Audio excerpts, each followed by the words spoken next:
perspectiva de género que pertenece al llamamiento argentino judío.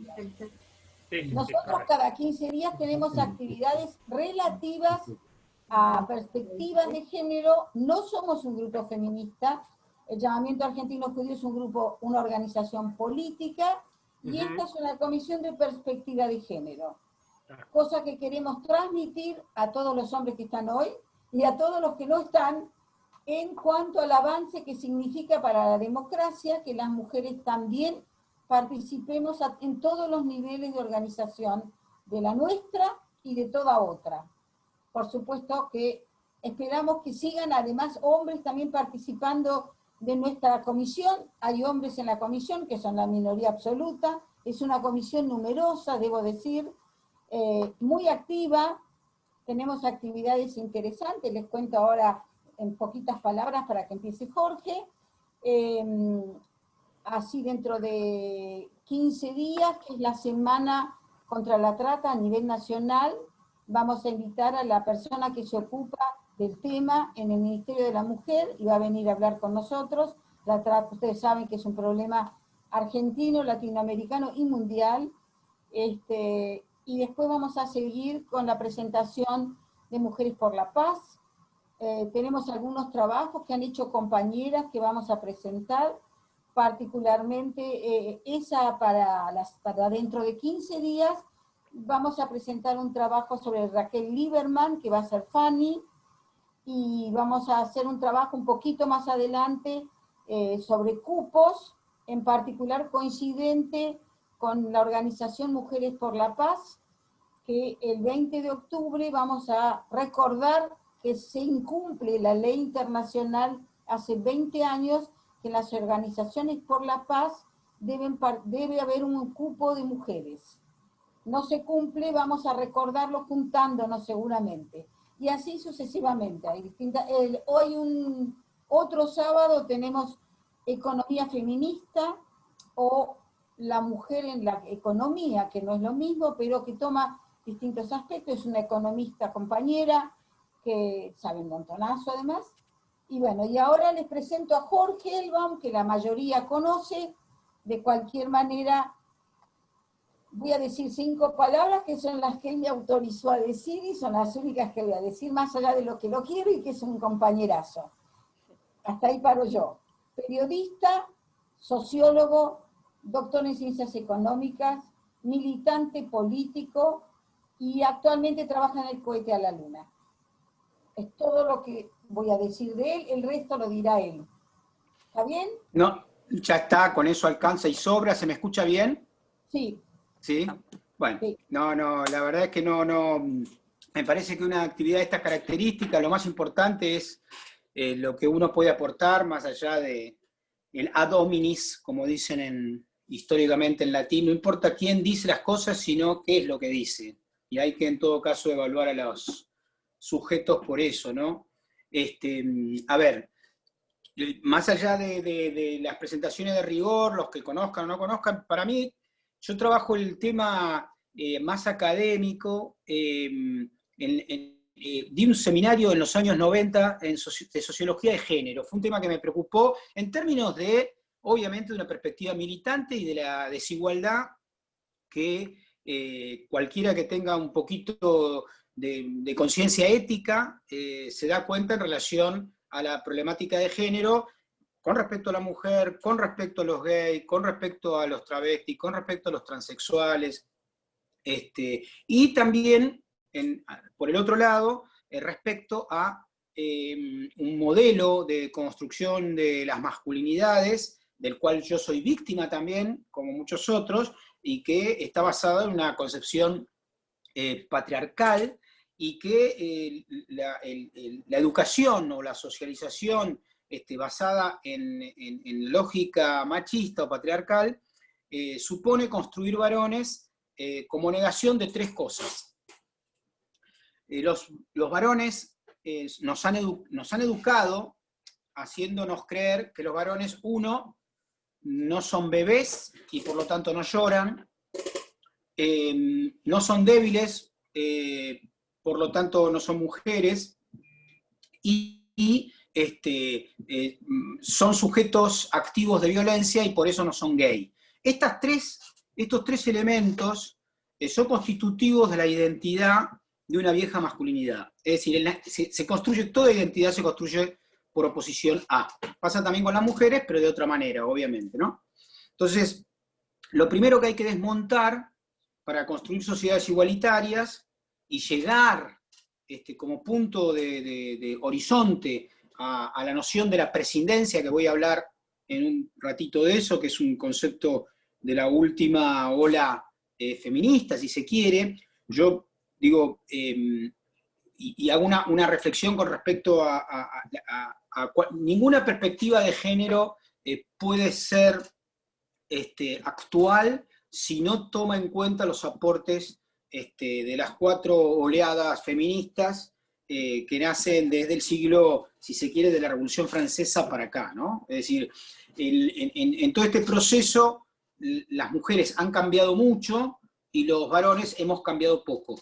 No importa la parte individual, subjetiva de las personas, eso es lo de menos en este caso, sino entender estructuralmente cómo las sociedades se conforman en términos de modelos de dominación y por lo tanto de subalternidad y de control y de sometimiento a mujeres y varones. Y digo a mujeres y varones, ¿por qué? Porque el patriarcado es verdad que es una institución inserta en todas las dimensiones de la vida, que tiene como víctima a toda la sociedad en su conjunto, pero decir esto no alcanza, porque hay víctimas de primera y víctimas de segunda, para decirlo más sociológicamente. Es decir, son más víctimas las mujeres, los gays, los travestis, las lesbianas, los transexuales, que los varones. Y acá sintetizo un concepto muy mal usado en general. El patriarcado nos jode a todos, pero nos jode diferencialmente, no nos jode tanto a aquellos que actuamos o nos desarrollamos en la vieja masculinidad, obviamente que a las mujeres a quienes se las mata, se las viola, se las somete, se les impide situaciones igualitarias en el acceso a los bienes y servicios, etcétera, etcétera. Entonces, lo primero que me parece la base para desestructurar o hacer entendible la problemática desde las ciencias sociales es comprender 2 términos claves y la diferencia entre ellos, que son diferencia e igualdad. Voy a decir, o si se quiere, para decirlo más claro, diferencia e identidad. Estos 2 términos, ayer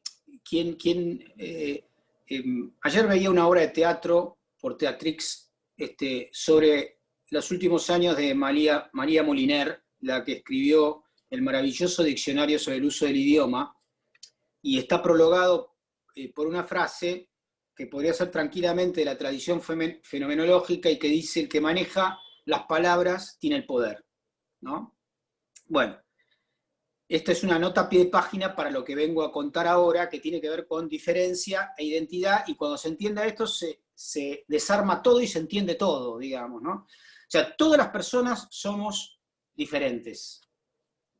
No existen 2 personas idénticas.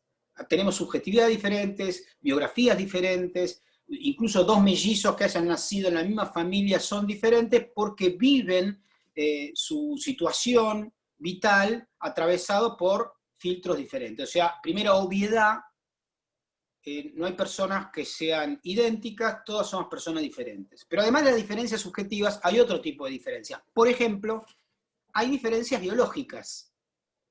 Las diferencias biológicas son objetivas, es decir, hay sujetos que tienen pito y sujetos, mujeres que tienen vagina. Esas son diferencias objetivas, biológicas.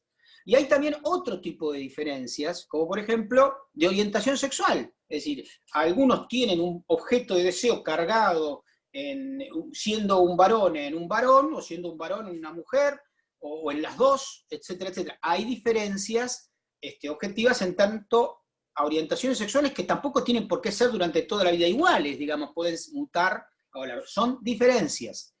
Ahora bien, el problema radica hay diferencias étnicas. Cuando hablamos de étnica, y siempre se confunde la gente, étnica es sinónimo de cultural, no es fenotípica. También hay diferencias fenotípicas, colores de piel, por ejemplo, alturas, formas de la nariz, etcétera, etcétera, ¿no? Ahora bien, el problema que está muy arraigado con, digo, no lo digo yo, es usual hacer esta articulación, el problema es creer que las diferencias son inferiorizantes o superiorizantes. El hecho de que nosotros seamos diferentes no nos hace mejores ni peores, no nos hace superiores ni inferiores. El hecho de que existan diferencias objetivas entre mujeres y varones no implica necesariamente, y ahora voy a explicar por qué puse el término necesario, porque la realidad objetiva es que yo mido objetivamente en la realidad, por ejemplo, división del trabajo sexual, división de las horas de cuidado, división de acceso a la riqueza, y veo que a los varones le corresponde más guita que a las mujeres, ganan más en promedio, estamos hablando sociológicamente, no individualmente, debe haber mujeres, y las hay, que ganan más que los varones, efectivamente, etc. Pero pensemos, primero hay que pensar estructuralmente. Esto es un mensaje que daría un muchacho, por ejemplo, que se llama Pierre Bourdieu, a quien yo admiro profundamente, ¿no? Es decir, primero estructuralmente. Estructuralmente es que en la división de estas diferencias, la realidad es que muchas las ubican en términos jerárquicos. Y este es el gran problema del patriarcado. El patriarcado es una máquina sistemática de inferiorizar a otros, ¿no? De inferiorización de la mujer, de los gays, de las lesbianas, de los transexuales, de los travestis, de los bisexuales, no importa. Es una máquina infernal de hacer creer que las diferencias son jerárquicas. Entonces hay que romper esto. Es imprescindible romper esto. Primero porque no lo son objetivamente. ¿Y cómo podríamos científicamente decir que no lo son? Muy simple, ver si ha habido sociedades, o las hay, en las cuales estas superioridades o inferioridades no existan. Sí, las hubo, las hay hoy incluso en algunos países con menos jerarquización, con lo cual no está instaurado, para decirlo, en la naturaleza humana, sino es un invento vil del patriarcado y también del capitalismo, de generar inferioridades y superiores. La tarea, en términos de, si ustedes quieren, de Vladimir Ilich Ulyanov, el qué hacer es cuestionar fuertemente la creencia vulgar y absolutamente no empírica, no validable empíricamente, de que hay superioridad inferior. Hay diferencias. Yo digo, por ejemplo, pues la noción patriarcal dice, no, pero los varones son más fuertes. Entonces uno tiene que suspender ahí el juicio y decir, ¿de qué fortaleza estamos hablando? ¿Fortaleza muscular? ¿Es la única fortaleza que existe? ¿O hay otras fortalezas posibles? Y de hecho hay fortalezas en las cuales las mujeres son mucho más fuertes que los varones. Las mujeres son más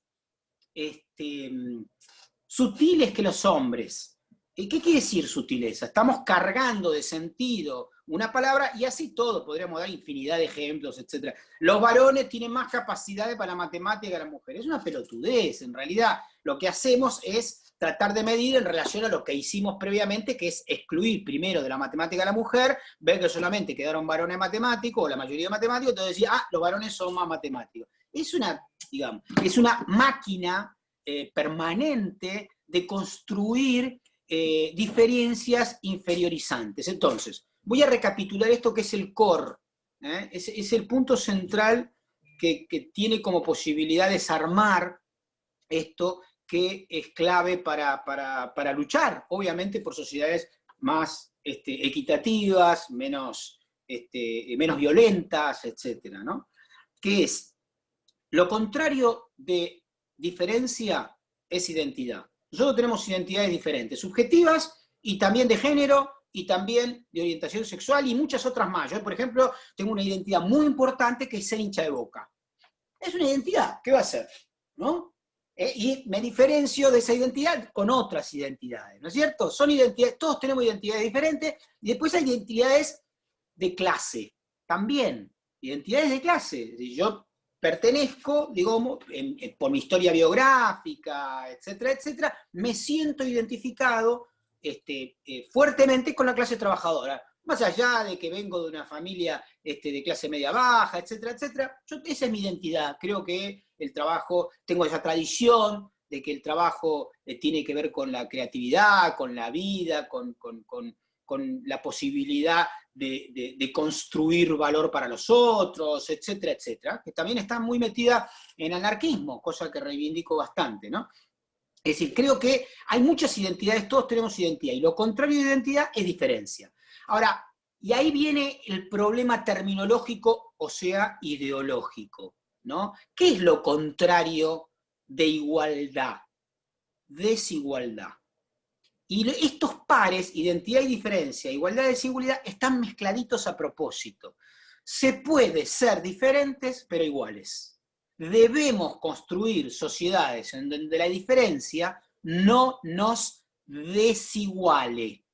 Después les voy a mandar un PowerPoint que tengo armado, que yo doy clase, ayer di una clase de esto para los trogloditas de la Ditela, y justo, bueno, de algo hay que vivir, pero se los voy a mandar en todo caso, Hanna, te lo mando para que vos son 6, 7 charts donde está este cuadrito muy famoso que estoy haciendo de referencia, porque es el punto de partida más actualizado, si se quiere, que está presente no solamente en el castellano, sino en otro idioma, y esta confusión de creer que porque somos diferentes, necesariamente no somos iguales. No, somos diferentes, no somos idénticos, y debemos ser iguales. La igualdad es una condición histórico-jurídica, social, y es una construcción. Ahora, lo otro no es una cosa, que somos diferentes, digamos, que somos diferentes en términos de nuestras identidades, puede ser subjetivo, pero es fáctico. La desigualdad que estamos viviendo también es fáctica, es decir, podemos medir desigualdad, podemos ver qué porcentaje de la riqueza, hay unos números interesantes de la Organización Mundial de las Mujeres, dependiente de las Naciones Unidas, cuya primer secretaria fue Bachelet en los años 99, me parece, después de la primera presidencia, o 2001, por ahí, que son de esa época, y se hacen unas investigaciones a nivel demográfico mundial, es decir, bueno, las mujeres son el 51,8% de la humanidad. ¿Qué porcentaje de la riqueza tienen? El 12%. 52%, y uno dice, ¿por qué 52%? Sí, porque en realidad viven más, es verdad. Hay un gap entre 3, 5 años, 8 años, depende de las sociedades. En promedio, entonces vos medís en un punto O, vas a tener más mujeres que varones. No importa. Bueno, ¿qué porcentaje de la riqueza? ¿Cuántas? Tengo ese chart, también se los voy a mandar. ¿Qué porcentaje de todos los analfabetos del mundo son mujeres? 65%. ¿Por qué? Porque hasta hace 2 siglos estudiar era para los varones, no era para las mujeres. Las mujeres eran para casarse, para criar chicos. Bueno, esto que todavía para muchos es muy viejo, en la India no es viejo. O sea, al llegado el momento, una familia que tiene que juntar unos mangos para educar a uno, va a educar más probablemente un nene que una nena, etcétera, etcétera. Pero, digo, el número que más me acuerdo, que me impresionó muchísimo, es posesión de la tierra. 98% varones, 2% mujeres, de toda la posesión de la tierra privada en el mundo. Es alarmante los números cuando uno los ve objetivamente, son abrumadores. Son abrumadores que ponen blanco sobre negro algo de lo que no se habla, es cuáles son los efectos materiales del patriarcado. ¿Cuáles son los efectos, más allá de los materiales medidos en términos de violencia y cadáveres de mujeres, digo, para decir brutamente la realidad, ¿no? Que ahí está el famoso paradigma del iceberg, ustedes lo habrán visto supongo, donde la violencia que vemos es solamente la parte de arriba del iceberg, que es la parte que es 1/3 del iceberg real. El iceberg real tiene 2/3 que no se ven, que están abajo del agua. Nosotros vemos los femicidios, ya en los diarios ahora, hace 100 años no salían. Mataron a una chinita, se decía, ¿no? Ahora sale en el diario, pero lo que no vemos es todo lo que hay abajo de eso, en términos de violencia psicológica, violencia económica marital, violencia mediática, violencia, que está tan naturalizada que no la vemos, ¿no? Pero es una máquina infernal de construir patriarcado y reproducirlo hasta el hartazgo. Quiero llegar a la presidencia y después voy a abrir el juego, teniendo en cuenta que yo empiezo a las 5 de la tarde otro Zoom, pero de una organización internacional de la que formo parte que se llama la Internacional Progresista. El nombre no me gusta mucho, pido disculpas, pero lo dirige Chomsky y bueno, a mí me genera bastante admiración y respeto. Acá lo dirige Alicia Castro y otro, y tenía eso a las 5 de la tarde. Pero digo, quiero llegar a la presidencia porque yo creo que les transmití más o menos... dos elementos voy a decir más. El concepto de presidencia de Judith Butler, que para mí es clave, o Butler, y el otro tema es sobre las nuevas masculinidades, ¿no? La construcción, la posible y necesaria construcción de nuevas masculinidades. Primero, ¿qué es la presidencia? Es un horizonte, un horizonte de llegada al cual debemos acercarnos.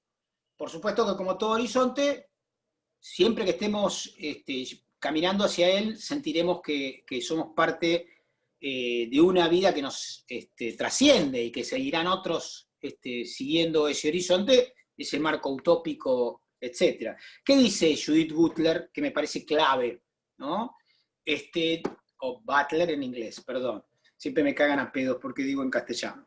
Judith Butler dice, tenemos que llegar a una sociedad en la que nosotros prescindamos de las marcas fenotípicas, étnicas, biológicas o de orientación sexual de nuestros interlocutores. No me importa quién es, importa la persona. Persona, y Butler, que estudió filosofía y escribe maravillosamente, persona viene de personae, que quiere decir máscara en griego, o hace las veces de la máscara, es el rol, ¿no? El rol que todos nosotros asumimos. Es decir, que todos veamos al otro no si tiene determinado cuerpo, si le gusta determinada cosa sexualmente, si nació con pito o no, etcétera, etcétera, sino que veamos personas. Está hablando en términos sociales, no está hablando de objeto de deseo. Cada uno tendrá el que quiera, el que le guste, etcétera, etcétera, mientras no joda a nadie y no lastime a nadie. Pero lo que dice es que tenemos que construir sociedades que nosotros prescindamos del sexo, la orientación sexual, el color de la piel, la religión, los gustos, disgustos que tenga el otro. Y eso es una construcción que requiere, obviamente, desandar, desaprender gran parte de lo que nos han enseñado, que cuando nosotros estamos evaluando en el viejo patriarcado, primero, viene una piba, es linda, no es linda, tiene lindas piernas, no tiene lindas piernas.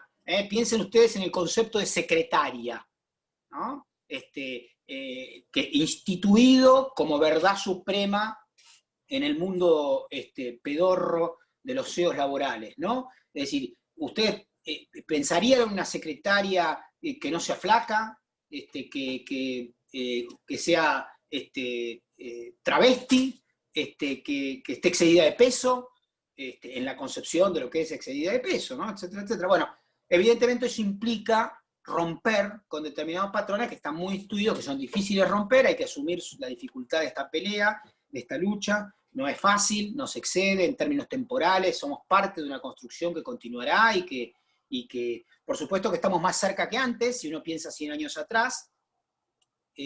Antes, 100 años atrás, mataron a una chinita y hoy sale en el diario, es un avance enorme, digamos.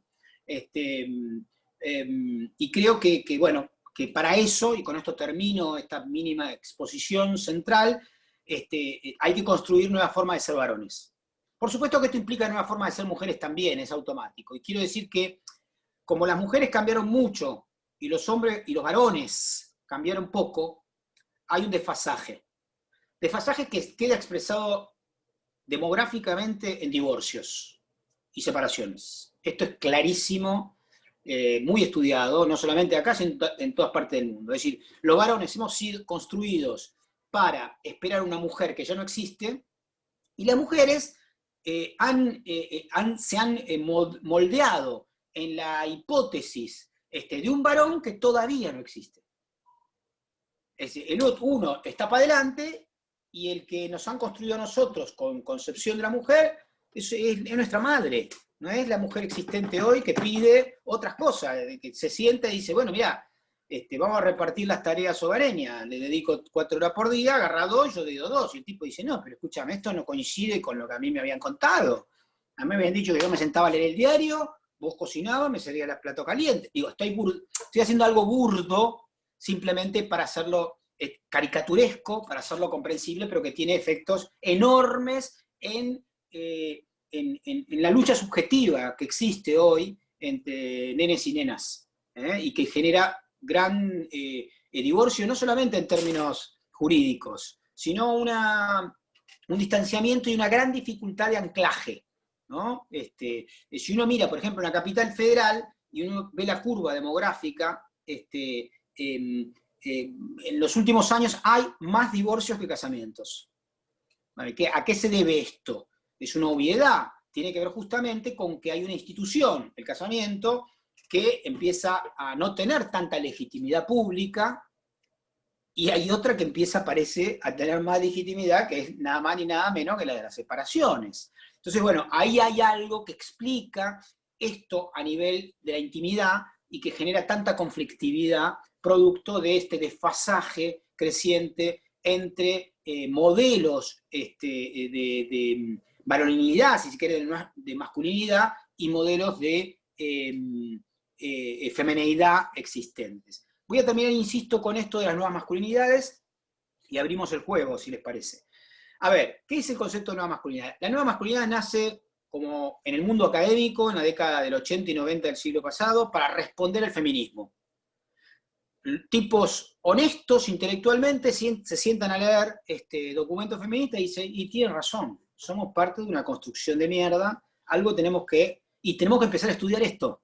Y son varones que empiezan a estudiar cómo se construyeron ellos, cómo nos construimos nosotros, y qué respuestas damos a las demandas lúcidas, igualitarias, subversivas y dignas de sujetos, mujeres que han sido destrozadas durante miles de años. Bueno, aparecen las nuevas masculinidades y es un diálogo, en todo caso, que es más necesario al interior de las masculinidades, obviamente, y que es mucho más difícil, porque yo doy charlas de esto muchas veces, y por supuesto hay más mujeres que varones, porque muy pocos varones se bancan sentarse frente al espejo de estas miserias.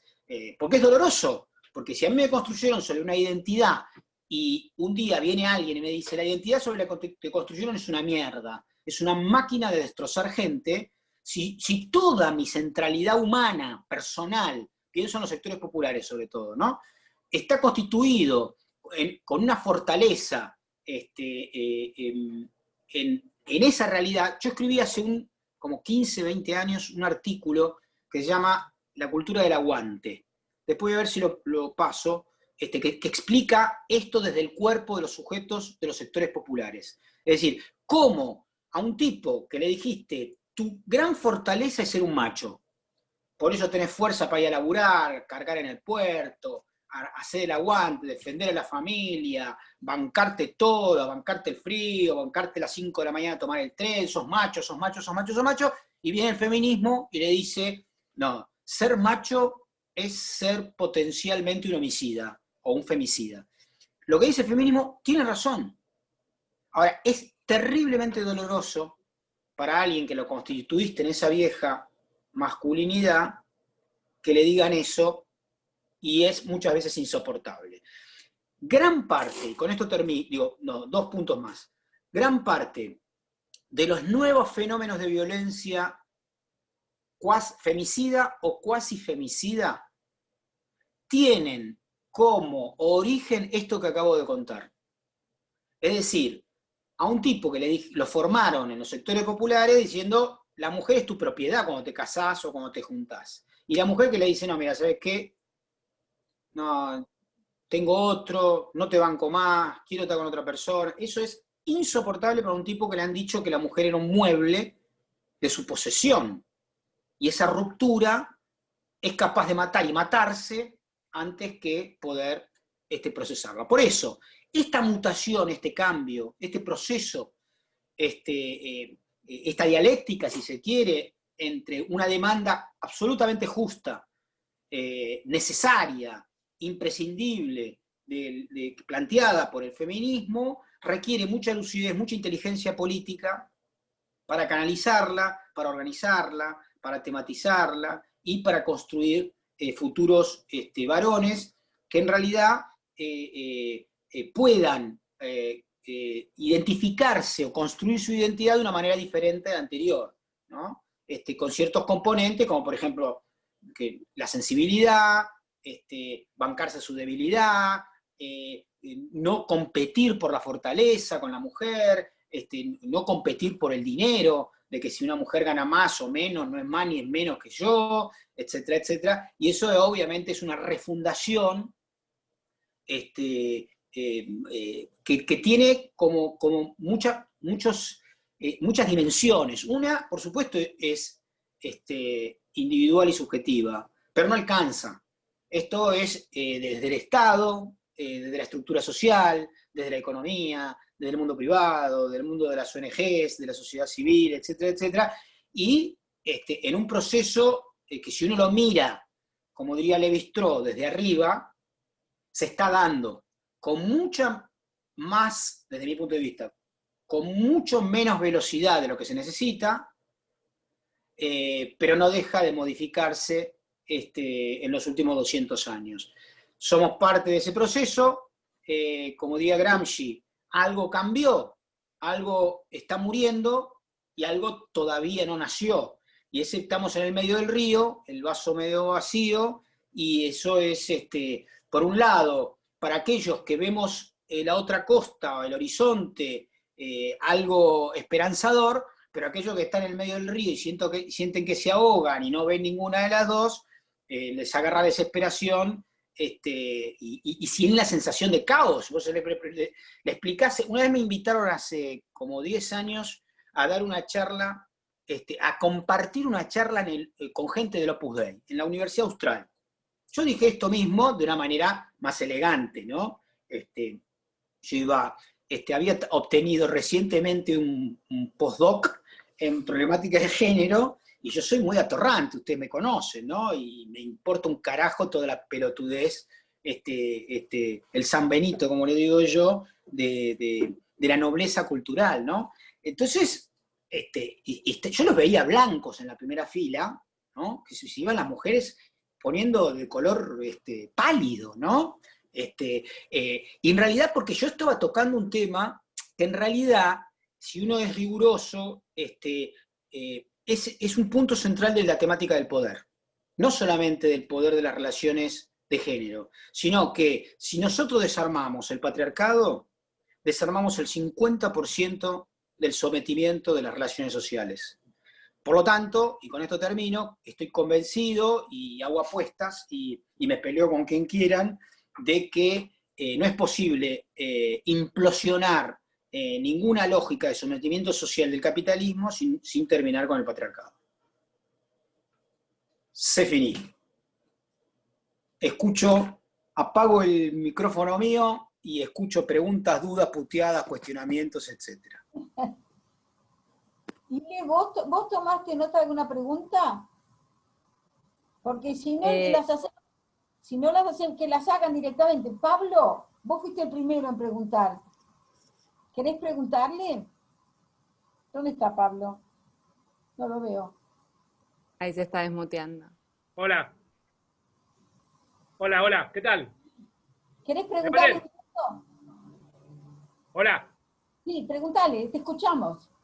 Sí, no, a medida que Jorge iba desarrollando los temas, se me ocurrían cosas y lo ponía en el chat como comentarios y algunas preguntas, pero la fundamental es esa de que entonces para el patriarcado, basándonos en esa estadística que digamos, sobre el analfabetismo en las mujeres, el patriarcado diría que las mujeres no tienen la misma capacidad de aprendizaje que los hombres por el hecho de que hay un mayor porcentaje mundial de analfabetas, ¿no? O sea, es la forma de justificar lo que desde el poder no se hace para terminar con esa gran brecha cultural que abarca tristemente a las mujeres, que por no poder, digamos, salir del analfabetismo, no por eso tienen menos carga en general, ¿no? ¿De acuerdo? Acá hay una, Y sí, Jorge. hay una pregunta interesante de una compañera Agustina, que pregunta, Jorge, ¿cómo crees que esta lógica que planteas se juega dentro de la masculinidad, identidad del varón judío? Bueno.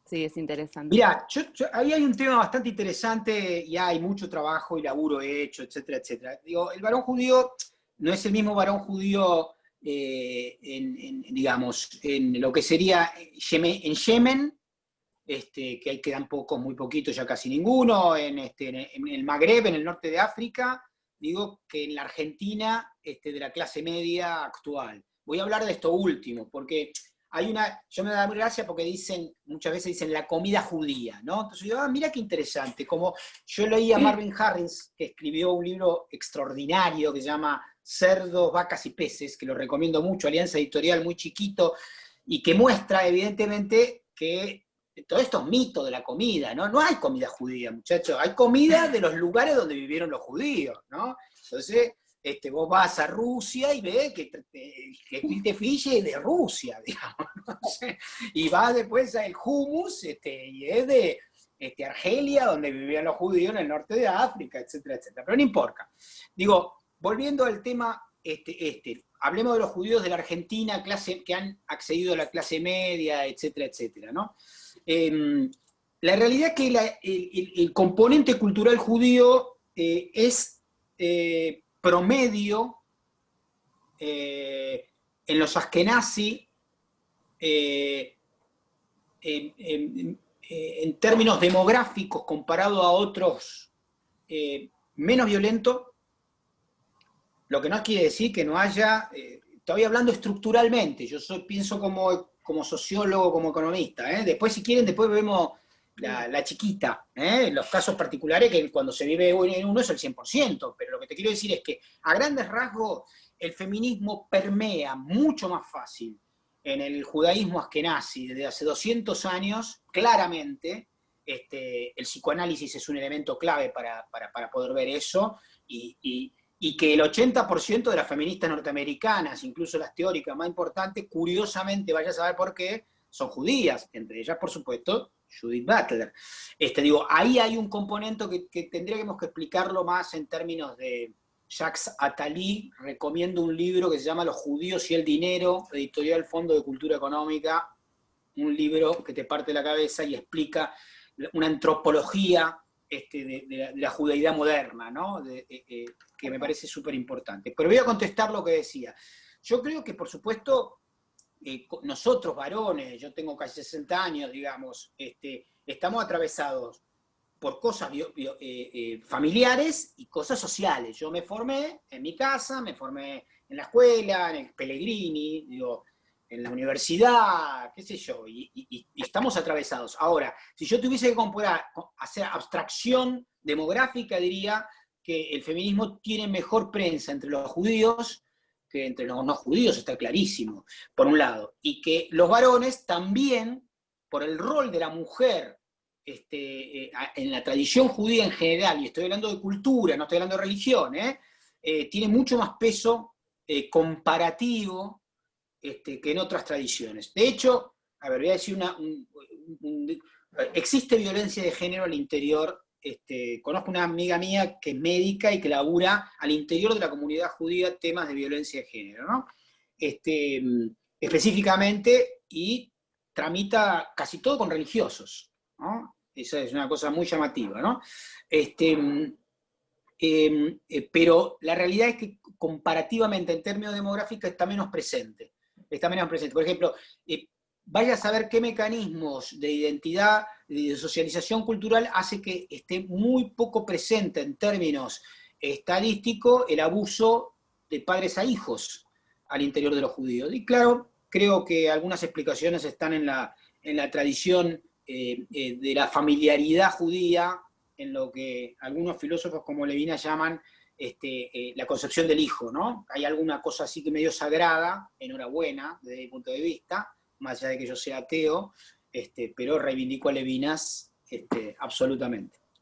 No el idiota Gabriel Levinas, Emanuel, un muchacho lituano que vive en Francia y que leo habitualmente y sugiero, aunque es un poco difícil, y que es una maravilla de filósofo, fallecido hace, qué sé yo, 20 años atrás, nada más. Ile, si querés, primero estaba Laura Joffre y después Marcelo, que te quieren hacer preguntas. Laura, Joffre. No sé si quiere que hablar o que lea la pregunta. ¿La podéis leer? Yo no me Sí. acuerdo, porque puse varias. La pregunta era, ¿qué problemáticas llevan a los hombres que se plantean actualmente esto de las nuevas masculinidades? Bueno, voy a decir una cosa terminológica. Yo no hablo de hombres, hablo de varones. Y explico por qué. Porque lo de hombre está asociado a lo de humano y también a lo de hombría, y entonces hay una apropiación de la especie en el marco de los varones. Entonces hay un acuerdo, como me parece que tenemos todos que aprender, y aprender a hablar diferente y a escribir diferente, me esfuerzo, etcétera, etcétera, a nombrar a todas y todos, y todes, si es necesario, no hay problema. Bueno, también hablemos de varones y de mujeres, no de lo humano, del hombre, porque nosotros decimos el hombre como especie, y estamos hablando del varón, y estamos excluyendo a la mujer. Entonces simplemente es un guiño terminológico que no me parece una boludez, y explico por qué hablo de varones y no de hombres.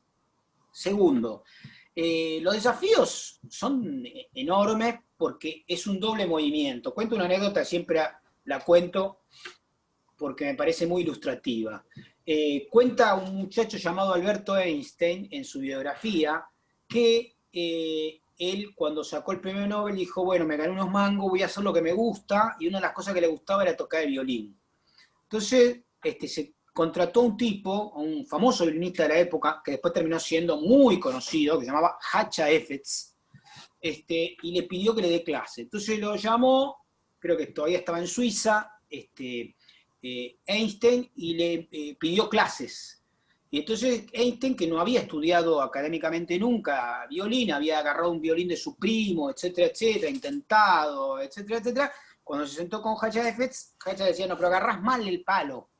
Y entonces Albert intentaba agarrarlo bien, pero tenía instalado una manera automatizada como de caminar o de agarrar el palito. Bueno, cuenta Albert, dice, de sacarse de encima una naturalización, un prejuicio, una reiteración, una regulación, es más difícil que aprender de nuevo.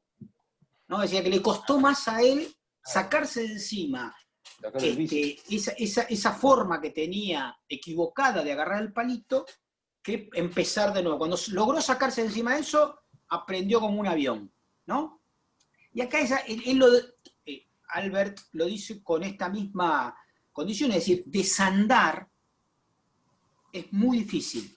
Y todos nosotros, o algunos que nos planteamos autocríticamente ser parte de esta máquina de picadora de carne que se llama patriarcado, hacemos el esfuerzo. A veces nos sale y a veces no. Acá no hay héroes, a veces se me escapa. Yo fui formado con mis hermanos varones en Liniers, éramos todos trogloditas, mi viejo un troglodita maravilloso, pero troglodita al fin, que nos enseñó como creía que se enseñaba en aquel momento, nos cagaba palo, porque tres varones, imagínense, medio, etcétera, etcétera. Bueno, es una dura tarea, es muy difícil, pero merece, creo que el esfuerzo, y sobre todo el compromiso, y bancarse el cuestionamiento cuando se nos ve la hilacha de eso viejo que todavía sobrevive.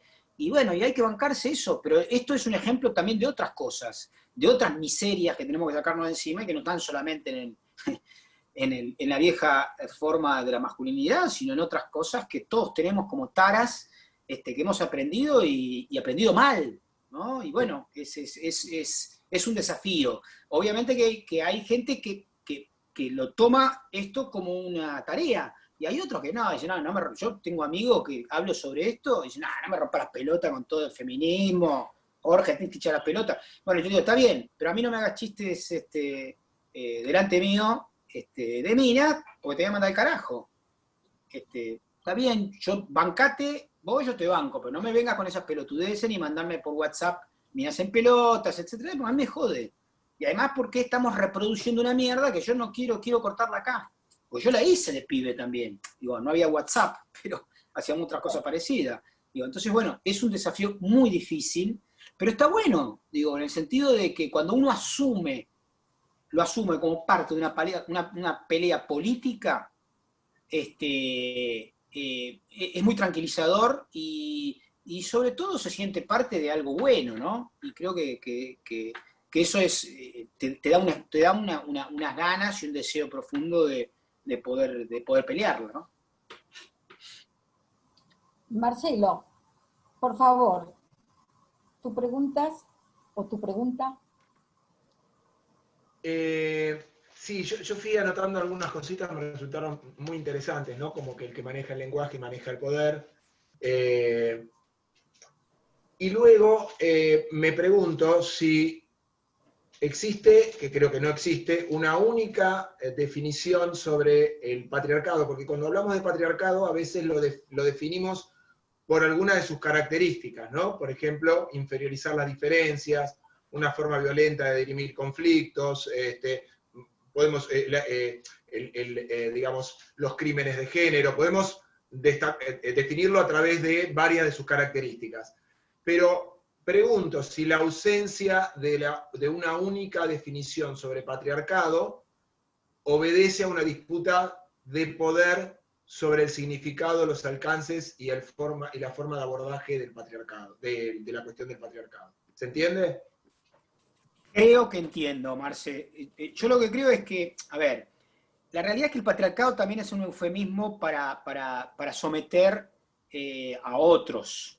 Porque en realidad el patriarcado, cuando en la Edad Media, por ejemplo, en Europa, los padres morían, solamente podían heredar los varones, ¿no? Eso explica también los números que yo di hasta el día de hoy de posesión de la tierra entre las mujeres, ¿no?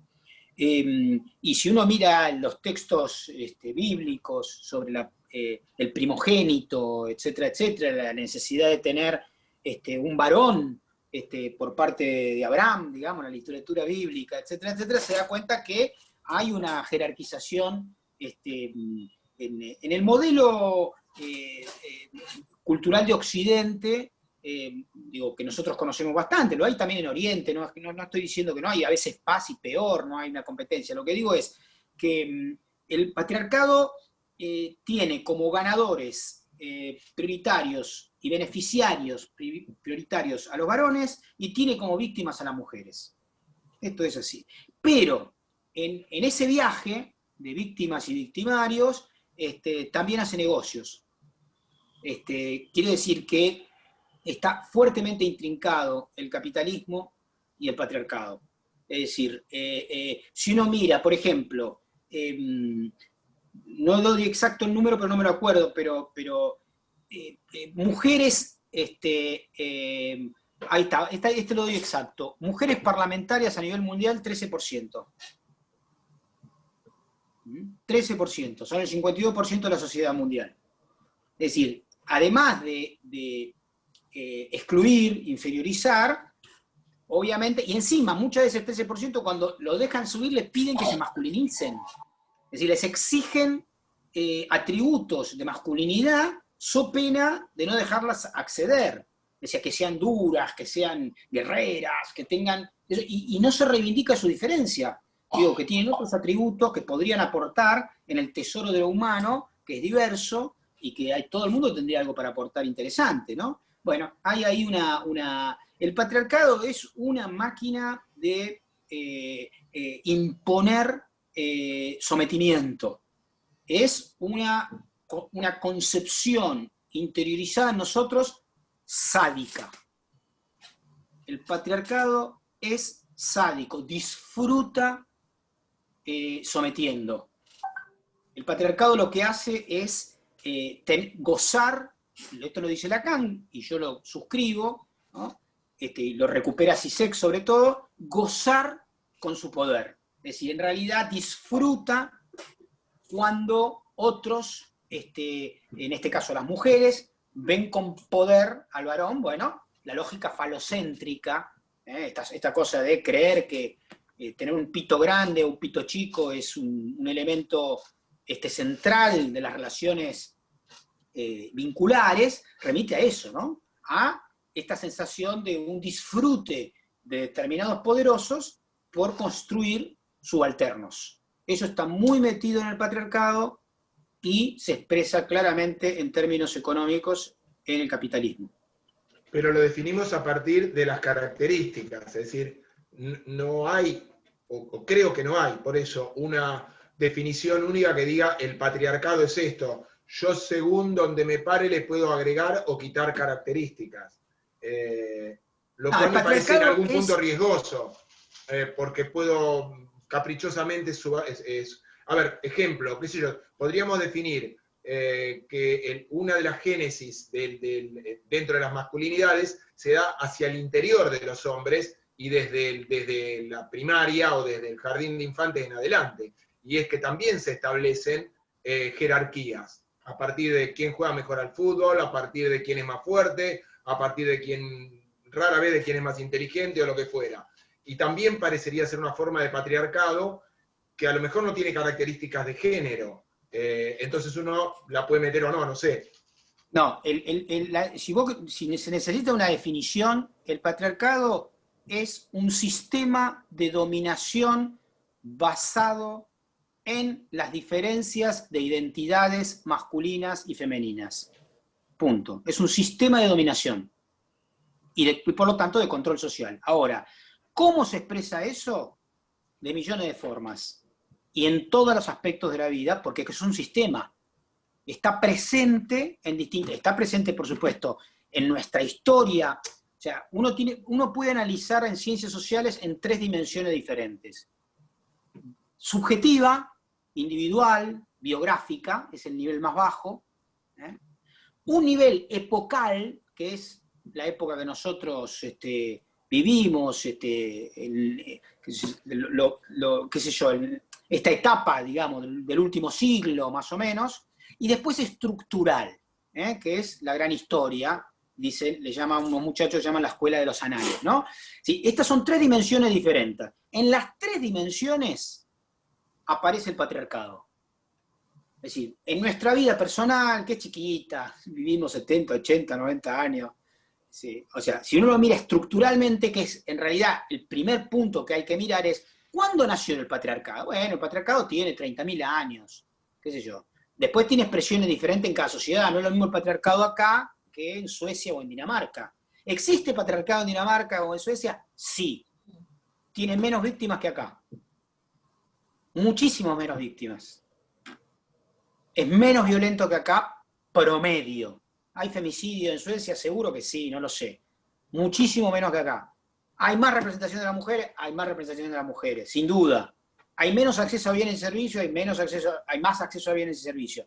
Bueno, el patriarcado es un sistema de dominación. Hay que bancarse esa obviedad prácticamente comprobable, porque ahora me voy a decir, ¿cómo demostrás que es un sistema de dominación? Bueno, ¿cómo querés que te lo demuestre?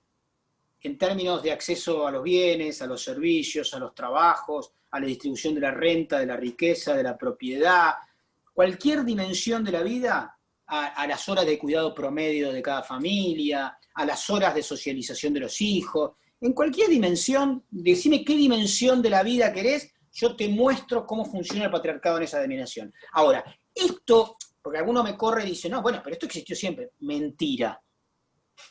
Nosotros le llamamos siempre a estos 30.000 años de Occidente.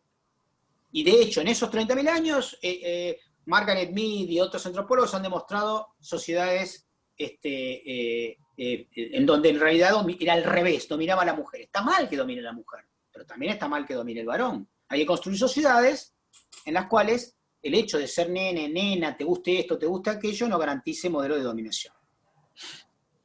Jorge, otra pregunta de Julia. Julia, Sí, acá estoy.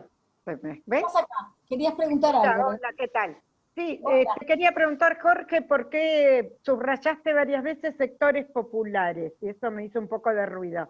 Esto no se refiere en general, es decir, esta problemática no abarca todos los sectores. ¿Por qué sectores populares? Es muy buena tu pregunta. La realidad es que el patriarcado aparece demográficamente, estadísticamente, con más violencia cuanto uno más desciende en la escala social. Esto sería una herida narcisista para una izquierda ingenua. ¿Qué quiero decir con esto? ¿Qué quiere decir? Que no hay violencia, lo voy a explicar. ¿Qué quiere decir? ¿Que no hay violencia en los sectores medios y los sectores altos? Eso es una estupidez. Yo estoy hablando de epidemiología.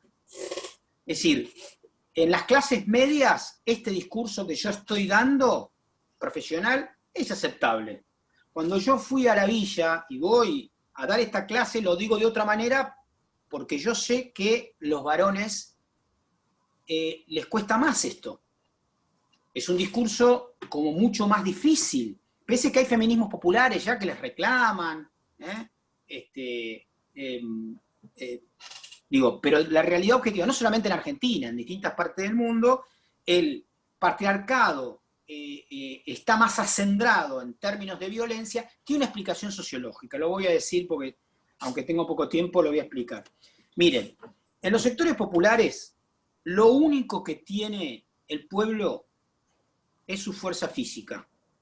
Es lo único que tiene, le quitan todo. Lo único que tiene es su fuerza de trabajo. Cuando un tipo, lo ejemplifico fácil, cuando una persona, vos le decís, lo único que tenés es tu cuerpo, tus brazos y tu fuerza de trabajo, y ese tipo identificó ese brazo, esa fuerza de trabajo y esa fortaleza como el atributo central de su identidad masculina, cuando vos le venís a sacar eso, lo volvés loco, porque le sacás todo, lo dejás sin nada, su identidad no tiene sentido. Entonces, el destruir el patriarcado a alguien, en la cabeza de alguien, que lo único que tiene es su fuerza de trabajo asociada a esa masculinidad resiliente, es doblemente difícil, lo que no quiere decir que no haya que laburar con eso. ¿Se entiende? Podría no estar de acuerdo la gente, pero mi pregunta es si se entiende. Jorge, después nos quedamos charlando igual. 3 preguntas cortitas, si puede ser. Primero Rosa, después viene Gastón, y después viene Berta, y por último Leonor se sumó. Y ahí está Leonor también, que veo que levantó la manito. Sí, por eso, es la cuarta, y ahí paramos, porque te tenés que ir, ¿no? Sí, me van a putear, pero bueno, dale. Pero nosotros podemos seguir charlando, incluso no opinar. Por ejemplo, no estoy de acuerdo, no es un camino que se puede elegir, es irreversible, porque las mujeres también somos parte de este patriarcado y tomamos conciencia primero. Ya es un camino que no se puede echar para atrás. Yo veo solo el medio vaso lleno, por ejemplo. Dale, adelante. Rosa primero. Rosa, ¿estás por ahí? Estaba silenciada, sí, estaba silenciada, ya está. Dale. Que en un momento vos dijiste, me quiero acordar porque lo escribí en ese momento en el chat, en un momento vos hablaste como de la economía ligada al patriarcado, ¿no? Como que en el capitalismo toma el patriarcado desde un punto de vista económico. Ahora, yo te pregunto, en realidad me parece que la cuestión de género es muy previa al capitalismo como un valor económico, desde, cuando Levi-Strauss describe a la mujer como una mercancía útil para el intercambio en el matrimonio y demás. Entonces, me parece que antecede mucho al capitalismo, ese lugar económico de la mujer, ¿no? Bueno, eso. ¿Me entendés? No, lo no, que sí, te- por supuesto, no, no. No quiere decir que esté solo en el capitalismo. En el capitalismo está y se retroalimenta. Por supuesto que está en el feudalismo, está en la Claro. época esclavista, pero estamos hablando todo de Occidente. No estamos hablando de las islas de la Polinesia donde hubo modelos de intercambio de género diferentes. ¿Qué quiero decir por esto? Porque eso es muy importante marcarlo. No estamos condicionados estructuralmente a someter a las mujeres. Es una construcción histórica que por supuesto tuvo expresión en distintos momentos de la historia, distintas etapas, pero no está en nuestra naturaleza, está en cómo se fue construyendo en distintas etapas, en distintos momentos. No estamos reducidos a eso. De hecho, si lo hubiésemos estado, no hubiésemos podido cambiar las cosas que ya cambiamos hasta acá, digamos, ¿no? Porque no lo estamos, es porque venimos haciendo estos cambios y nos planteamos este tipo de cosas. Es decir, Bueno. y como nos planteamos este tipo de cosas y cambiamos algunas, un porcentaje X, podemos discutir cuánto fue, es que podemos cambiar el resto. Claro. Por eso me interesaba por el tema de la construcción, justamente, que no es una construcción que empieza con el capitalismo, No, sino no, no. que antecede No. mucho. Sí, sí. Gastón, ¿Qué tal? Buenas tardes, compañeros. Primero, suscribo a la recomendación del libro de Jacques Attali, de Los judíos y el dinero, impresionante. Y bueno, quería, Jorge, preguntarte un poquito más sobre el concepto de prescindencia que tiraste, pues estamos en un momento civilizatorio que necesitamos construir nuevos horizontes de vida, de transitar hacia ellos. Y no me terminó de quedar claro, por lo menos lo que se pueda como concepto, ¿no? Que es como tratar de relacionarse con el otro por su rol social, más que por quién es esa persona, aunque esté relacionado, obviamente. No terminé de entender el concepto. Lo voy a decir como se lo expliqué a mi hijo hace unos años. Le dije, prescindencia es cuando viene una piba, no mirarle el culo, digamos, ¿no? Es decir, como hecho central del vínculo, ¿no? Es decir, es una persona más allá, digamos, laboral, militante, etcétera, etcétera, pero que eso no impida poder tener un vínculo con esa persona, no importa la orientación sexual, lo linda, lo fea, me gusta o no me gusta, prescindir de aspectos que no son centrales en esa relación vincular, la militancia, la labor. Esto no significa que uno en su subjetividad personal deba prescindir de sus gustos. No es una convocatoria a la difuminación del objeto sexual. Es un bueno, yo milito con determinados compañeros, compañeras. No me importa si qué le gusta, con quién se acuesta, quién no se acuesta, ¿qué me importa a mí? No me tiene que importar. No tiene que ser un tema para mí. A mí lo que me interesa es un buen compañero, un buen militante, un buen laboral. Laburo profesionalmente en algún lugar, tengo una cátedra.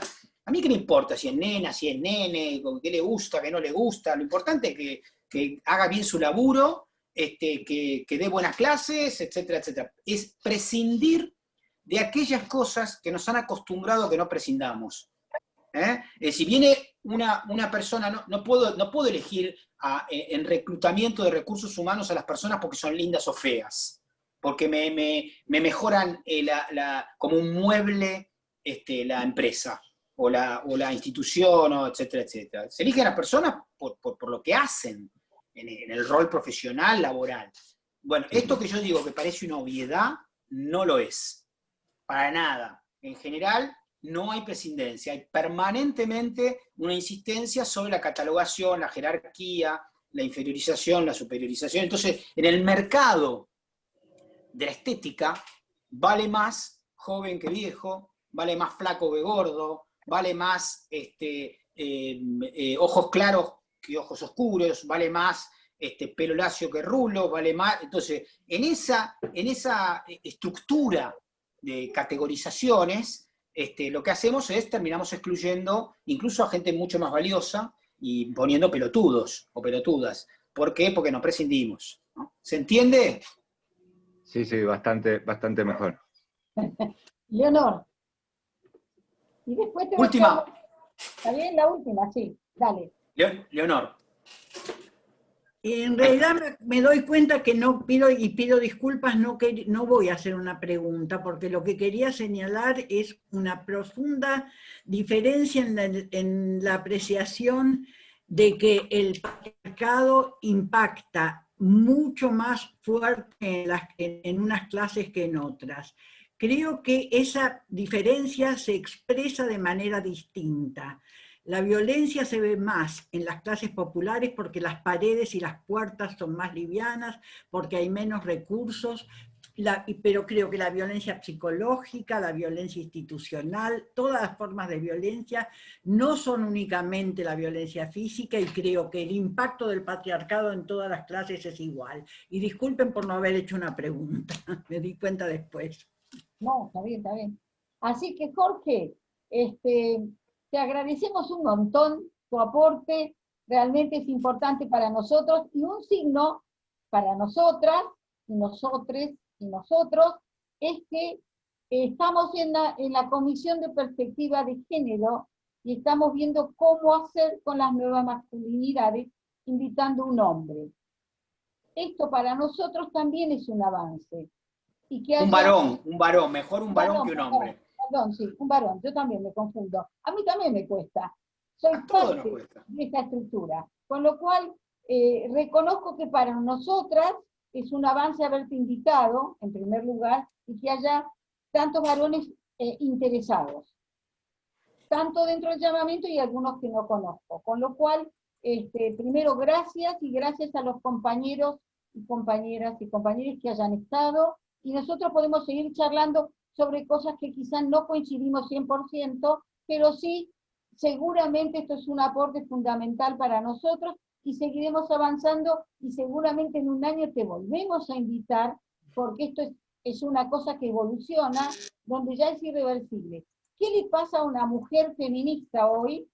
Es que jugar este rol tiene un costo, que eso, vos no podés hablar de eso. Frente a los hombres, y dentro de varones, perdón, y dentro del patriarcado, ser una mujer feminista tiene un costo, y no es menor, de acuerdo al lugar donde trabaje, de acuerdo a su profesión, de acuerdo a cualquier lugar. No solo por la cuestión corporal, como decís vos, que es cuestión de dejar de lado, sino también por los costos de llevar adelante algo contra el patriarcado.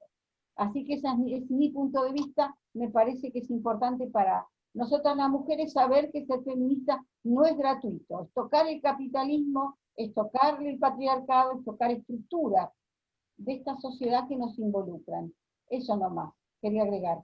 Solo para despedirme, agradeciéndoles a todas, a todos la atención. Creo que es un punto de partida, obviamente da para infinitos más. A mí lo que dijo Leonor me parece muy importante. Quizá daría bastante más para profundizar un poquito en esto. Yo simplemente me quería referir, no que no impactaban las distintas clases, por supuesto daría para charlarlo más, y no quiero cerrar porque es para abrir, no para cerrar. Lo que me parece que hay que profundizar, quizá epidemiológicamente, son qué formas, qué dimensiones, qué características tiene la violencia. Cuando hablamos de sectores populares hablamos del 60% de la sociedad, no hablamos del 20%. En la Argentina por lo menos, ¿no? Y cuando hablamos de clase media hablamos del 30% de la sociedad, y no del 100%. Entonces digo, hay que ver, digamos, sobre todo segmentar socialmente y tratar de elaborar políticas sociales y de Estado también que contribuyan, en todo caso, a evitar, a limitar, a reducir el daño, etcétera, etcétera. Pero más allá de eso, agradecido, yo creo que son temas que tenemos que abordar, son dolorosos, sobre todo para los varones, importantísimos para toda la sociedad, y que merece diferir, pensar, interrogarnos, cuestionarnos, bancarnos la crítica, y que nos permita seguir pensando, ¿no? Y seguir, en todo caso, con honestidad intelectual, afrontando algo que es un monstruo muy poderoso, y que está dentro de nosotros, no está solamente allá afuera, ¿no? Está dentro de nosotros, en la educación que hemos recibido, sobre todo es nosotros los varones. Así que agradecido, un fuerte abrazo para todas y todos, y estamos en contacto. Gracias. Gracias, Jorge. Chao. Gracias. Gracias, Jorge. Gracias.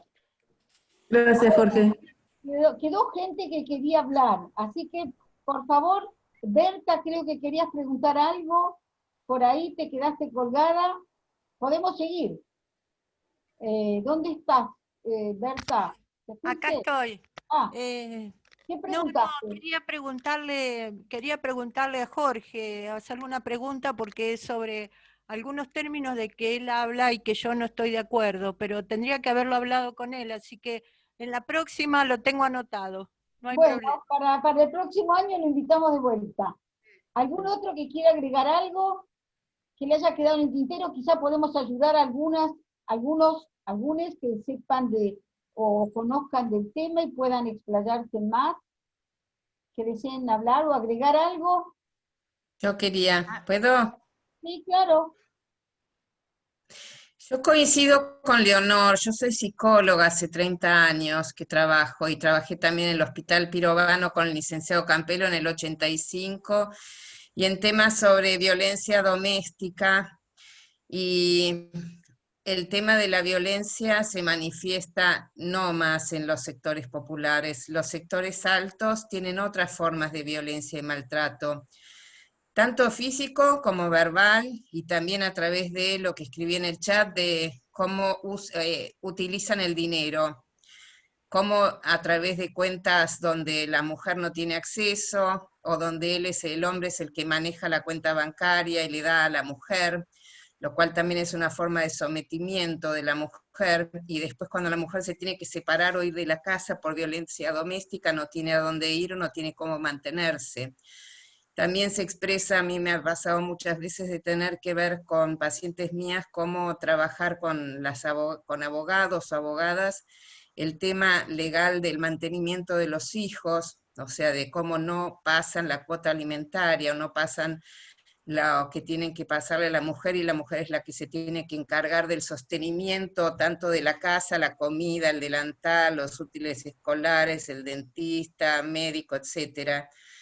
Pero además hay un tipo de violencia física, además del maltrato psicológico, y no creo que sea privativo. Yo coincido con Leonor, no es privativo. Lo que pasa es que hay mucha más difusión de los femicidios y muertes de mujeres en manos de hombres a través de la televisión, que nos muestra cómo en los sectores populares pasa eso de manera tan horrible, salvo cuando ese hombre de una clase alta la acuchilló a la mujer de no sé cuántas puñaladas delante de los abogados.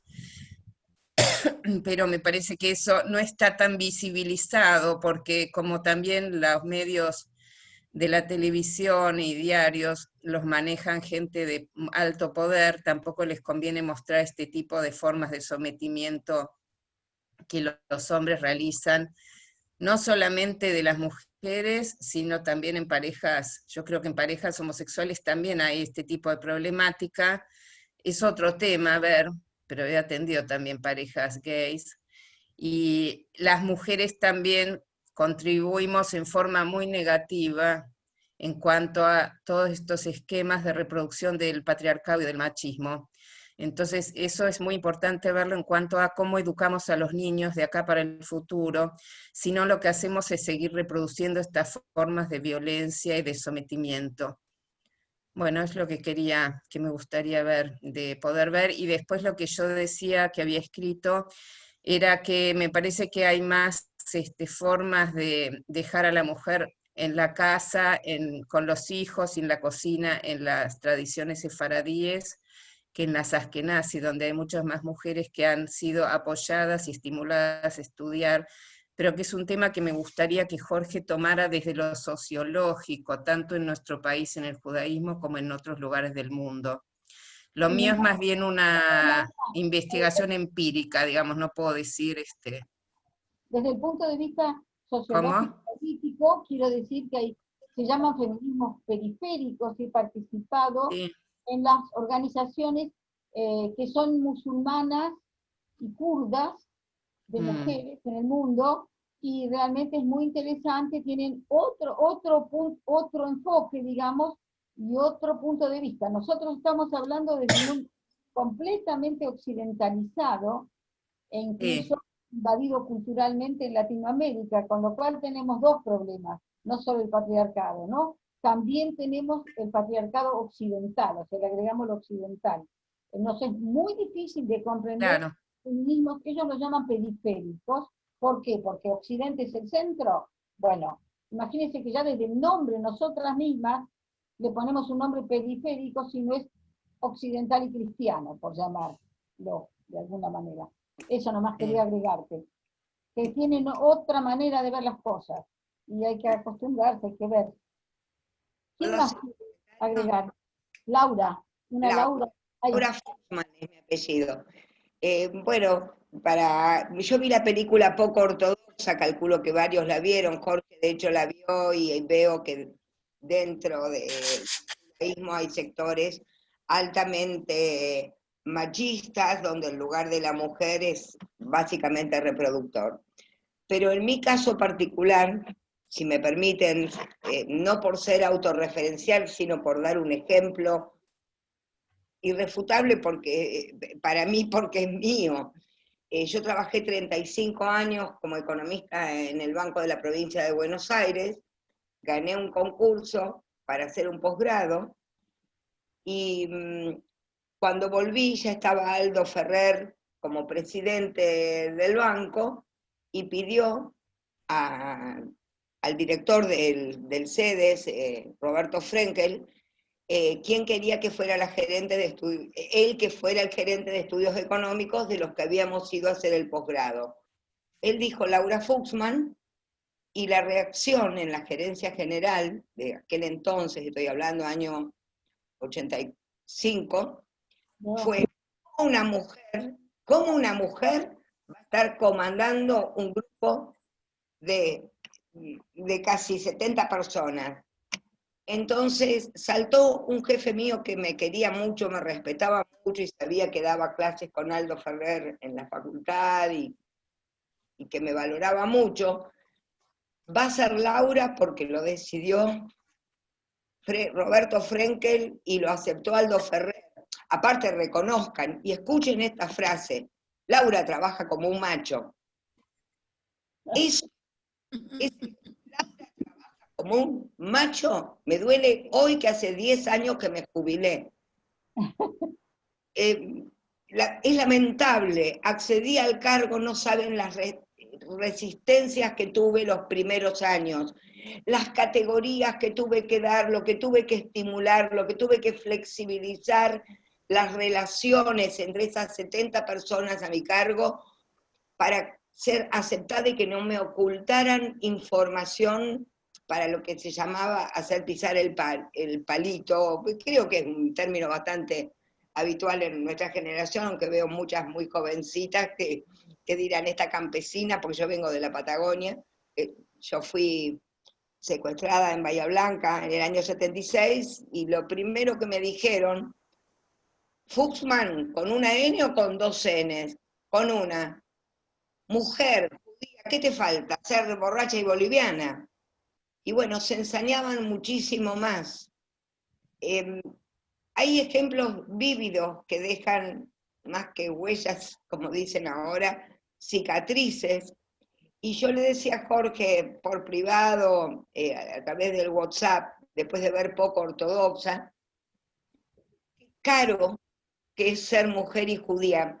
Cuando vi Poco Ortodoxa y cuando vi otra película que súper recomiendo, Carl Jung, Te doy mi alma, donde también es altamente perseguida una psiquiatra psicoanalista en Rusia por ser mujer y judía.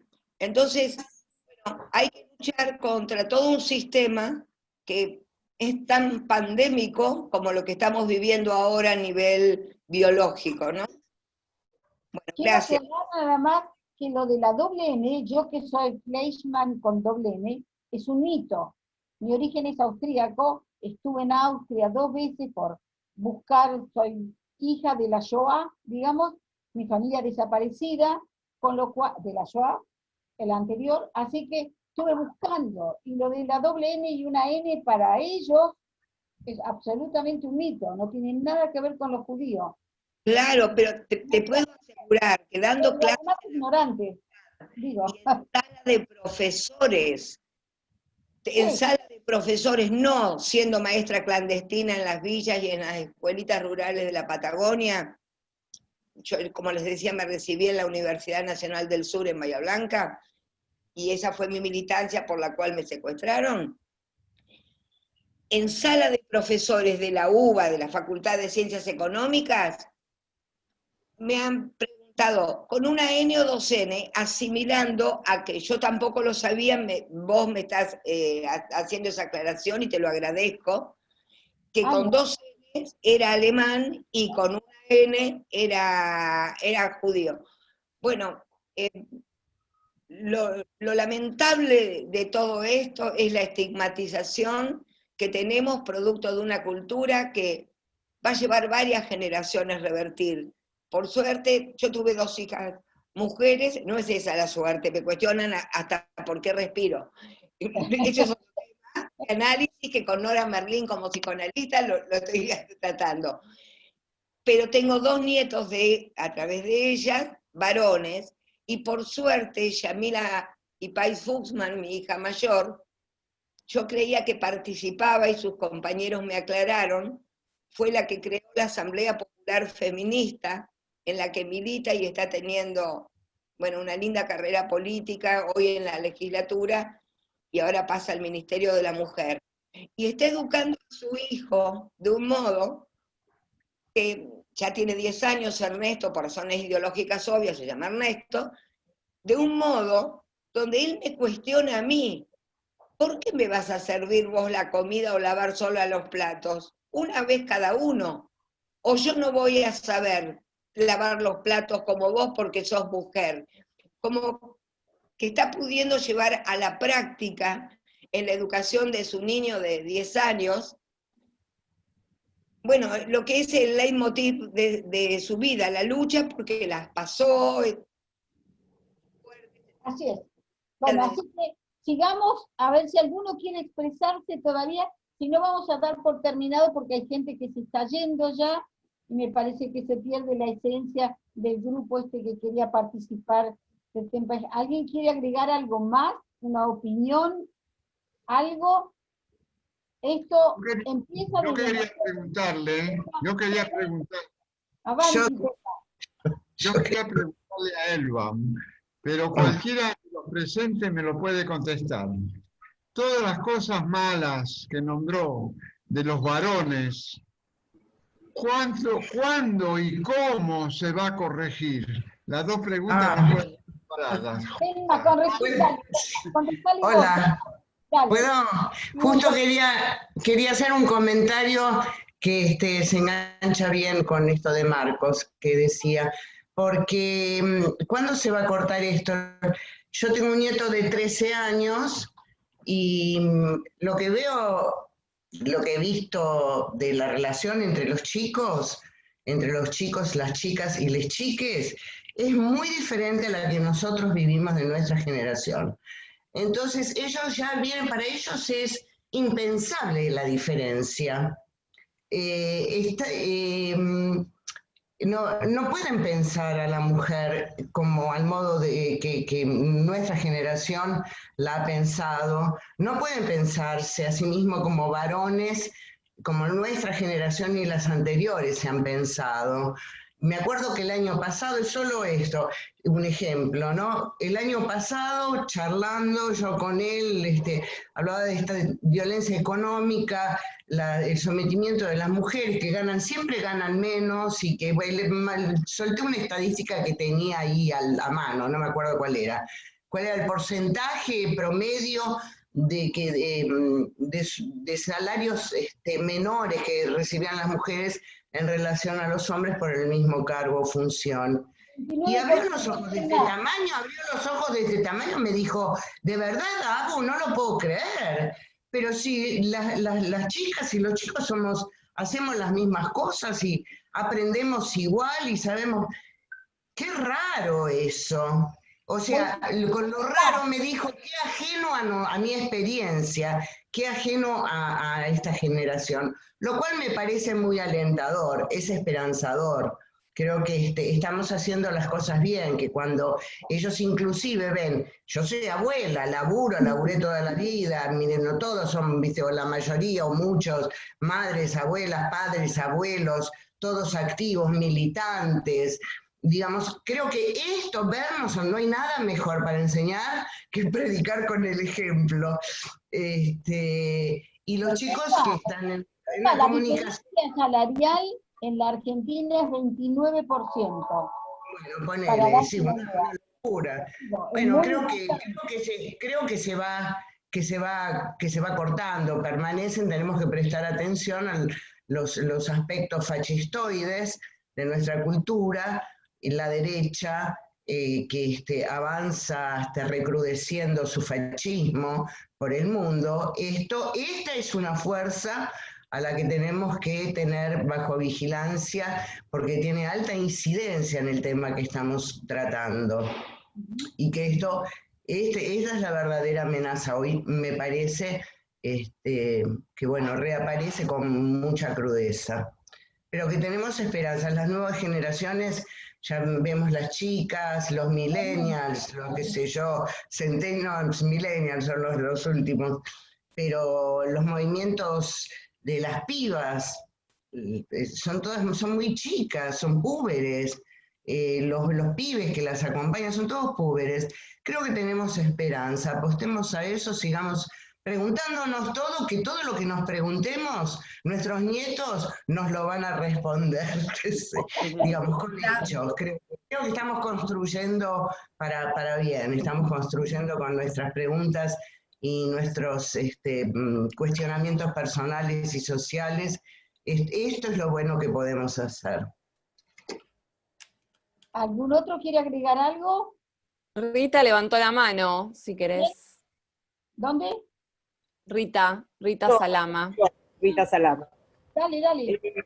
Yo lo que quería mencionar es algo que se dijo soslayadamente, cómo se descoloca al varón con todos estos avances, digamos, del feminismo, y cómo habría que educar, digamos, cómo habría que pensar en esa educación. Primero de todo, realmente instaurar la ley de educación sexual en todas las instancias educativas. Eso sería lo primero. A modo de ejemplo, yo tuve la oportunidad de participar con un grupo de adolescentes de un secundario en una muestra teatral sobre el género, y al final, cuando ellos hacían preguntas, uno de los chicos, que no habrá tenido más de 15 años, decía, yo la verdad que no sé cómo comportarme. Por ejemplo, si yo voy a bailar, no sé cómo acercarme a una chica para invitarla a bailar, porque cualquier gesto que yo haga puede ser interpretado como abuso. Y de hecho me pasó con un nieto mío el año pasado, que estaba en 6º grado, que me cuenta que ahora vos tocas a una chica sin querer y te dicen, eso es abuso. Entonces, yo creo que estamos en una etapa de transición y que va a estar fluctuando entre las cuestiones más rigurosas o más, digamos, extremas, hasta que se neutralice y se equilibre un poco. Porque no se trata solo de un lenguaje inclusivo. Uno cree que la igualdad pasa por el lenguaje, por decir nosotras, nosotres o no nosotros, o nada. No, yo creo que es una cuestión realmente de educación, pero de educación. Y esto de la Ley Integral de Educación, yo soy docente y trabajo hace muchos años con docentes, realmente es muy difícil partiendo de los mayores. Porque la primera, digamos, educación tendría que ser a los docentes, la formación docente en este tema en particular. Yo creo que está descolocado, el varón está descolocado, y ni hablar de la formación de parejas, Pero yo creo que en realidad las chicas, particularmente que tienen esto del feminismo, y quizá no hace tanto, del 2014, desde Ni Una Menos, cuando las mujeres salieron a la calle, creo que ahí las chicas, yo tengo nietas e hijas, realmente no tiene ninguna duda. A mí que no me toque, que me pregunte. Si la toca por casualidad lo sabe. Yo creo que hoy las chicas tienen claro y no se van a callar y se va a encontrar una manera, porque también es posible que una chica lo saque a bailar. No importa, justamente eso es lo que están aprendiendo los varones, que vienen más dudosos. Si tienen dudas, ya vamos bien. Está bueno eso. ¿Por qué? Porque ya no salen de una estructura rígida, que son los de nuestra generación. Estos varones que vienen clarísimos como tiene que ser, antes si te tocaban por casualidad o no, o te apoyaban en el colectivo, o abusaban en el laburo, lo que fuera, ¿qué hacía uno? Se callaba porque era palabra contra palabra y no había ley. Entonces, hoy las chicas no lo van a aceptar, pero así es como obvio. No las dejan ir con shortcitos a la escuela. Y la están peleando. ¿Por qué no con shortcitos? Porque les miran el culo.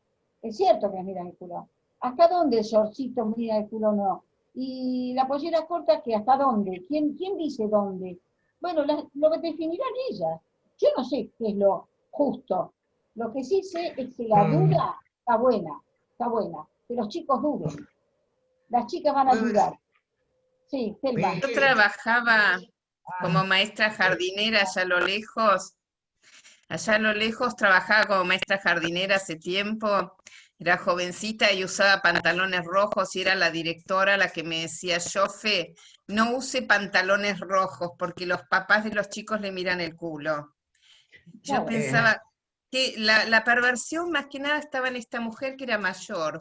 Después yo entendí cómo muchos docentes hombres y mujeres, o sea, varones y mujeres, tienen un problema muy serio con relación a los adolescentes y las adolescentes, porque el tema de la sexualidad no se manifiesta solo a través de la palabra y cómo se conceptualiza, sino del cuerpo, la vestimenta, todo lo que ustedes estaban hablando.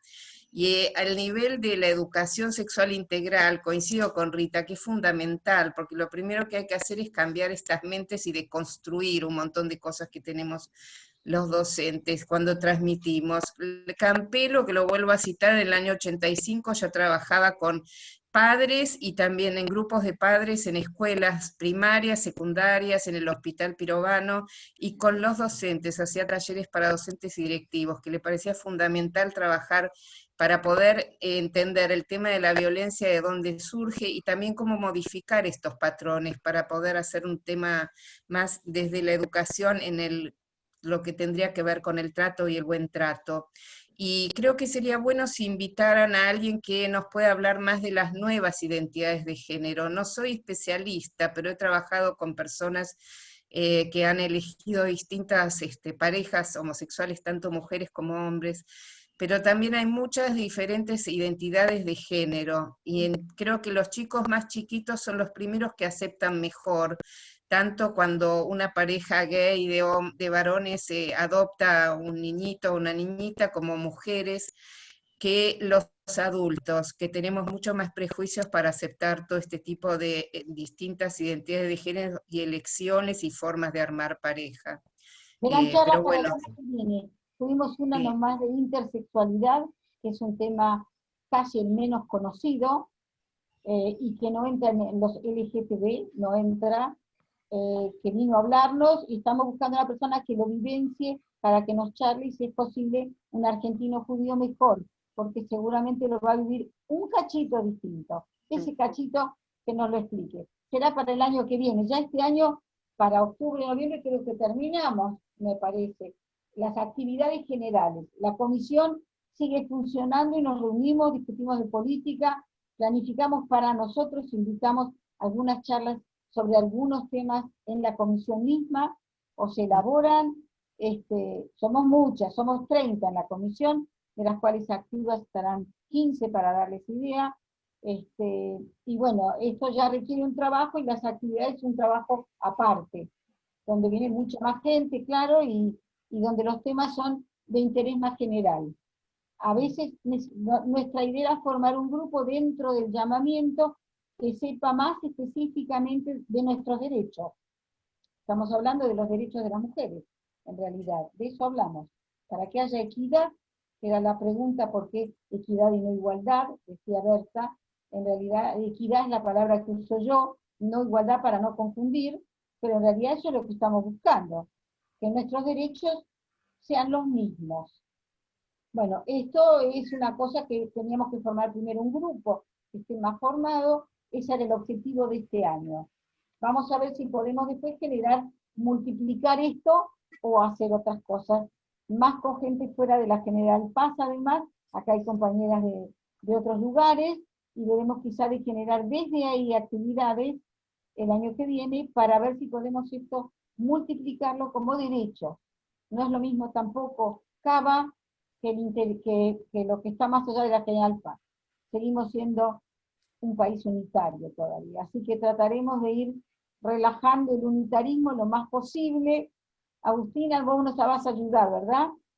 Hay una compañera y no sé dónde está Rebeca y las demás, que son de otras provincias. Trataremos, veremos de poder realizarlo. Este año terminarán las actividades para fin de octubre, por supuesto la que se quiera sumar, esto es inclusivo, cualquier hombre que se quiera sumar lo mismo, porque como es un derecho humano el que estamos reclamando, pertenece a la calidad de derechos humanos esto, en una parte particular que corresponde a los derechos de género. Pero bueno, ustedes dirán si seguimos o ya paramos acá. ¿Cómo se suma uno, Hanna? ¿Cómo hace uno para sumar si se quiere? Esto que sí se puede sumar. ¿Sabes qué fácil? Me decís, me mandas un WhatsApp ahora y te sumo. Ya está, así de fácil. No tenés que mostrarme nada. Okay. No hay nada en particular. Okay. A los que quieran, por supuesto. Así que bueno, los saludo, terminamos, ¿verdad, Ile? ¿Ya está? Sí, ya estamos. Ya estamos, porque es con Ile que organizamos esto, no la vieron, pero está ahí. Así que los saludo a todos. A muchos. Muchas gracias. Gracias, buenísimo, gracias. Muchas gracias, excelente. A ustedes, gracias. Gracias.